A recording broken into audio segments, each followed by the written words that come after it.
Hello viewers, this is Paladin of Odin, and this is some more Magic the Gathering Online. This is another episode of the Standard Commentary series, and it looks like we've got a Mardu Aggro mirror match. Now, this is probably going to be a pretty tough situation for, whichever Mardu player, mainly because, you're working with the same cards, and the combination of black, red, and white means that you have a wealth of options for getting rid of creatures, and that's kind of what the Mardu Aggro deck is supposed to do, is beat you down with creatures. Now, in this particular instance, though, let's see here, we have Saheeli and Auriok. Anyway, Saheeli has only 2 cards in hand, one of which she drew this turn. Ooh, Unlicensed Disintegration. That is a very powerful card in this situation because he just has a ton of artifacts, so he's guaranteed to do the 3 damage and kill that creature. Wow, he's already got him down to 7? Wow. Well, Auriok is going all out here. Thalia, followed by Scrapheap Scrounger. Attacks in with his Thopter token for 2.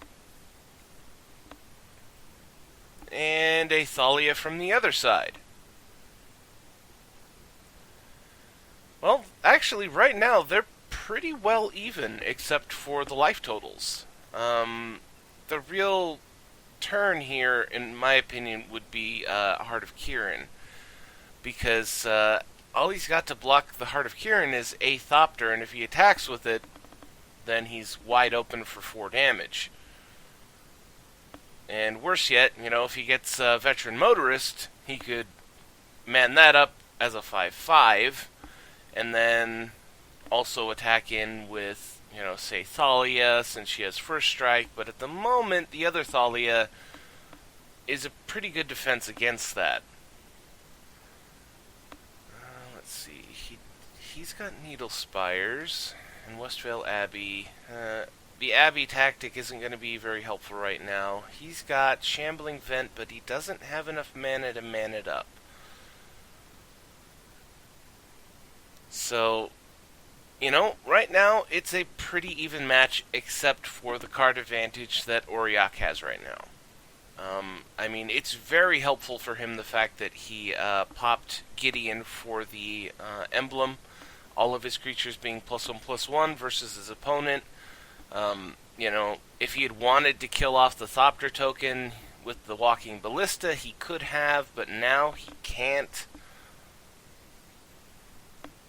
And he's manning up the Needle Spires, which becomes a 3/2 because of the emblem. And he's going all out. Let's see, 2, 6, 10, 16 damage if he doesn't block. But at the same time, all he has to do is chump block the Needle Spires with the Throbbing Inspector. And then, let's see, 4 from Heart of Kiran, 5 with Walking Ballista, 6 with the counter off. So he's just 1 damage short on the swing, the return swing to kill him. Oh, he's going to block with the Walking Ballista.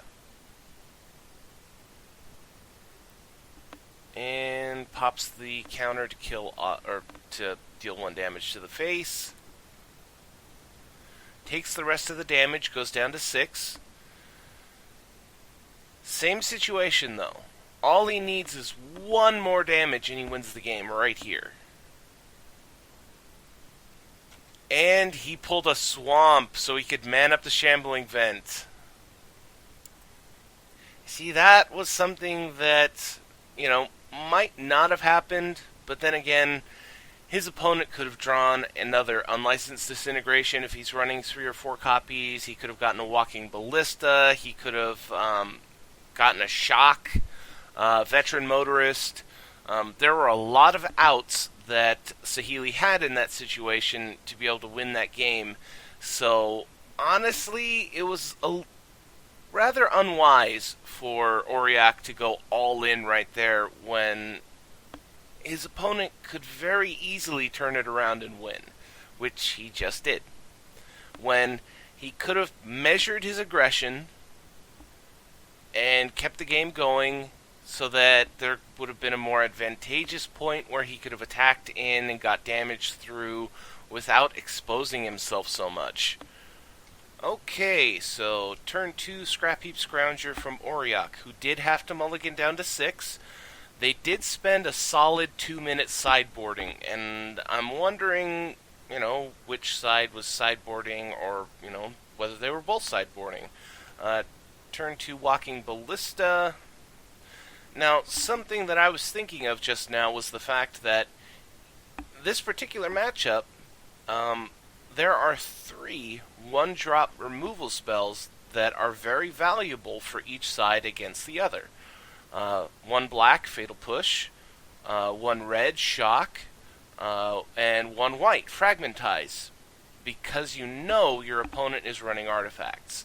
I mean, just look at this. Scrap Heap Scrounger, Walking Ballista, the Heart of Kirin, Thopter tokens, there's just so many artifacts that you can target with Fragmentize in this particular matchup. Another Walking Ballista. And Nahiri. Exiling the Scrap Heap Scrounger because, if he had gone for one of the Walking Ballista, he'd just sacrifice the 1 token and deal damage to Nahiri, who dies anyway because 2 damage. And when you think about it, 3 damage versus 1. And Gideon, making the Knight token.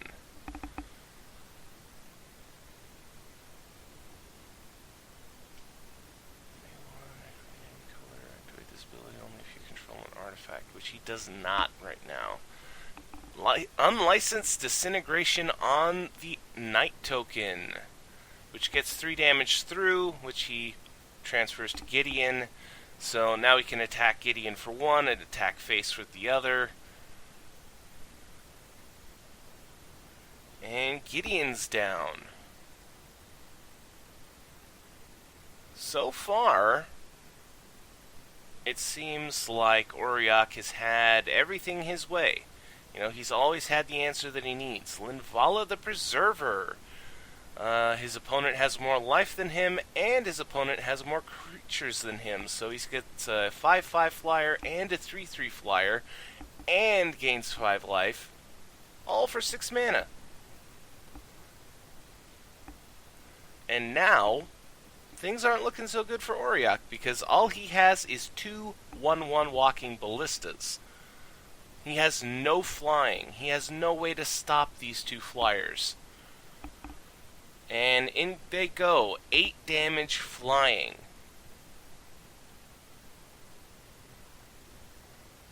And it goes through. Now, that isn't to say that, since Unlicensed Disintegration is an instant, he could have played it and killed off Linvala. Second main phase, Thalia. Now would be a good time for some removal spells. Thalia is only a 2 toughness, so pretty much anything will do her in, a shock. So, now would be the perfect time if he had an Unlicensed Disintegration and a shock in hand so that he could go, boom, kill off Linvala, deal 3 damage to the face, and boom, kill off Thalia, which would leave him with just the 3/3. But he's got to play what he has, and he has Gideon, and he goes for the emblem so that his Walking Ballistas are 2/2s. That still doesn't help him right now, though he could pop both counters off of the Walking Ballistas and kill Thalia, which it looks like that's what he's going to do. I mean, she is a 3/2 first strike, which means that, they can't touch her before she kills them. So he's going to kill her off now, before she can attack. The only problem is that he still can't deal with these 8 power worth of flyers. And I'm guessing that Linvala was probably one of the cards that he sided in. I don't really think that that is a main deck card. Unlicensed Disintegration from the other side to kill off a Walking Ballista. Gets rid of a creature, and Auriok attacks in with his Walking Ballista, which, it kind of looks like he's just given up here. Ob Nixilis. He goes for the +1. And finds a shock and kills off the Walking Ballista. So, 8 damage, and this is Auriok's last chance. He would have to have a board clear, and he draws his card and concedes. And, that's the way it is sometimes. If Linvala is a sideboard card, which I'm pretty sure she is, that was a very good side card, because, your opponent, it was almost like he was baiting him, letting him do whatever he wanted, just so that he could go, oh, you have more creatures than me, and more life than me? Well, guess what? Now I have flyers and life, and now I've taken over control of this game. But, yeah, I'm pretty sure that is a sideboard card. I'll have to consult the deck lists, but I've rambled on for long enough now, so I'm going to end it here. That was a Mardu Aggro mirror match, and if you liked what you saw, hit that like and subscribe button for me, and I will see you in the next video.